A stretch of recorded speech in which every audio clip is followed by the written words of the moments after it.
प्यारे बच्चों, आज के इस क्लास में आप सभी का बहुत बहुत स्वागत है। अभी हम लोग इस क्लास में पढ़ेंगे क्लास 10 से जो टेक्स्ट बुक है फर्स्ट फ्लाइट, उसका chapter 1 a letter to God. इसके राइटर है G.L. फ्यूएंट्स। इस चैप्टर को हम लोग हिंदी में समझेंगे। इस चैप्टर का जो मेन कैरेक्टर है वो है लैंचो नाम का किसान, जिसका घर एक घाटी पर था और उसका घर एक नीची पहाड़ी की चोटी पर स्थित था। वहाँ से वो व्यक्ति ऊंचाई से नीचे अपने खेतों की ओर और नदी की ओर आसानी से देख पाता था। लैंचो के खेत वहाँ थे उस घाटी में। उसकी फसल बहुत अच्छी हुई थी, परंतु उसे वर्षा की अत्यधिक आवश्यकता थी। लैंचो ने आकाश को उत्तर दिशा में देखा। वहाँ उसे वर्षा के बादल दिखाई पड़े। उसकी पत्नी शाम का खाना बना रही थी। उसने उसे बताया कि परमात्मा ने चाहा तो वर्षा जरूर होगी। शीघ्र ही वर्षा शुरू हो गई। वर्षा की बड़ी बड़ी बूंदें गिरने लगी, जिन्हें देखकर लैंचो बहुत प्रसन्न हुआ। उसे वर्षा की वे बूंदें जो थी वो नए सिक्कों की तरह महसूस हो रही थी। उसने कहा कि ये वर्षा की बूंदें सिर्फ पानी की बूंदें नहीं बल्कि नए सिक्के हैं।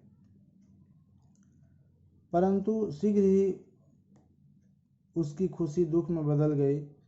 शीघ्र ही ओले गिरने लगे और वे ओले उसके खेतों पर हर एक स्थान में गिरे। उसकी फसल चौपट हो गई। खेत सफ़ेद हो गए, उन ओलों से ढक गए। लैंचो का फसल पूर्ण रूप से नष्ट हो गया। लैंचो बहुत उदास हो गया। उसने महसूस किया कि अब उस वर्ष उसे और उसके परिवार को भूखे ही रहना पड़ेगा और शायद अगले वर्ष की फसल के लिए उसके पास बीज भी नहीं बचेंगे। परंतु लैंचो को एक आशा थी। वो आशा थी परमात्मा से सहायता। लैंचो को परमात्मा में बहुत दृढ़ विश्वास था। उसे विश्वास था कि कोई भी भूख से नहीं मरता, ईश्वर जरूर उसकी मदद करते हैं। इसलिए वह अगले रविवार को डाकखाने गया।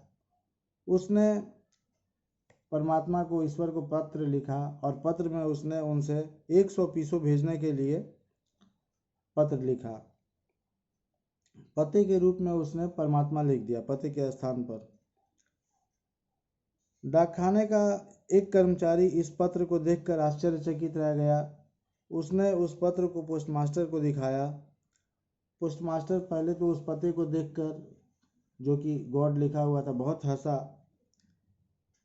उसने इच्छा की कि काश मेरे अंदर भी ईश्वर के प्रति इतनी भक्ति होती। उसे एक विचार आया कि इस पत्र का उत्तर जरूर देना चाहिए, जिससे कि पत्र लिखने वाले व्यक्ति का जो ईश्वर में दृढ़ विश्वास है वो नहीं टूटे। पत्र को पढ़ने के बाद उसने पाया कि लेखक को पैसे चाहिए। इसलिए उसने अपने सभी मित्रों और डाकखाने के कर्मचारियों से मदद की गुहार लगाई। सभी कर्मचारियों ने उसके लिए, लैंचो को मदद करने के लिए चंदा इकट्ठा किया। ऐसा उन लोगों ने लैंचो का ईश्वर के प्रति विश्वास को कायम रखने के लिए किया। परंतु पोस्टमास्टर सिर्फ 70 पीसों ही इकट्ठे कर सका। उसने पैसे को एक लिफाफे में डाला और उसके ऊपर लैंचो का पता लिख दिया।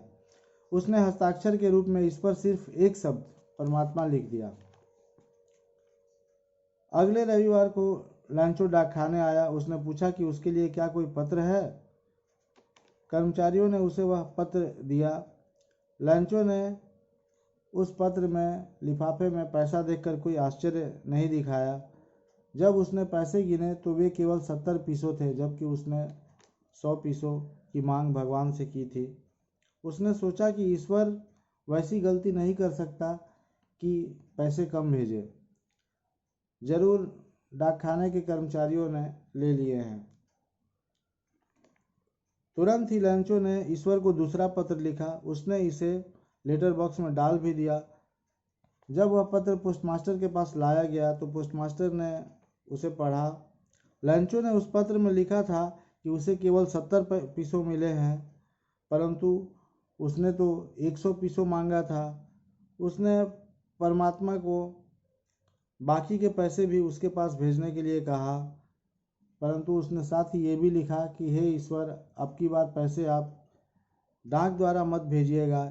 यह इसलिए क्योंकि डाक खाने के कर्मचारी धोखेबाज है, वे कुछ पैसे ले लेते हैं। इस प्रकार से पोस्टमास्टर और उसके साथियों ने लैंको का ईश्वर के प्रति जो विश्वास था उसकी रक्षा की। ये एक बहुत ही सुंदर कहानी है जो एक सीधे साधे सरल किसान लैंचो के भगवान के प्रति विश्वास को बताती है और लोग कैसे उसकी मदद करती है, ये बात भी हमें इस कहानी में पता चलती है। धन्यवाद बच्चों।